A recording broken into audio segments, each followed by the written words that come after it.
முதல்வர் அவர்களுடைய பிறந்த நாள். சிஎம் ஒரு ரெக்வெஸ்ட், பெட் பாட்டில்ஸ்ல ஒவ்வொரு டேபிள்லயுமே பாட்டில்ஸ் நீங்க வந்து குடி தண்ணீர் வச்சிடலாம். அந்நியார் அவர் ஒரு நல்ல கருத்தை இங்கே சொல்லியிருக்கிறார்கள். அந்த கருத்து ஏற்புடையது அல்ல என்பதை நான் தெரிவித்துக் கொள்ள கடமைப்பட்டிருக்கிறேன். என்ற கோபம் வந்தால் தண்ணி பள்ளி கொண்டிருக்க வாய்ப்பு இருக்கிறது.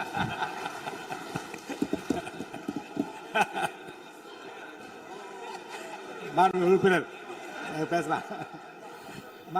இப்போ தண்ணி பாட்டில் தான் வீசணும்னு கிடையாது, டம்ளர்ல கூட வீசி அடிக்கலாம். உறுப்பினர் நம்முடைய மாண்புமிகு முன்னாள் முதலமைச்சர் அண்ணன் ஓபிஎஸ் அவர்கள் ஒரு நிலையை குறிப்பிட்டு அதை எரிவதற்கான தண்ணி பாட்டில் எரிவதற்கான வாய்ப்பு இருக்கிறது என்று சொன்னார்கள். ஒருவேளை அவருடைய தனிப்பட்ட அனுபவத்தின் காரணமாக அதை அவர் நீங்க குறிப்பிடுறாரா என்பதை நான் அறிய விரும்புகிறேன். மாண்புமிகு உறுப்பினர், ஏன்னா காலையில இருந்து ரொம்ப காரசாரமாவே போயிட்டு இருந்துச்சு. அதனால ஒரு ஹாப்பியா நம்மளுடைய முதல்வர் பிறந்த நாள்ல எல்லாரும் சந்தோஷமா இன்னைக்கு நம்ம அவையை செய்வோம். சோ பாட்டில் தான் வீசணும்ன்றது இல்ல, வன்முறைக்கு வேண்டும் என்றால் இங்க எது எவ்வளவோ இருக்கு, எது வேணாலும் வீசலாம். பட் நம்ம எண்ணம் அது கிடையாது. நிச்சயமாக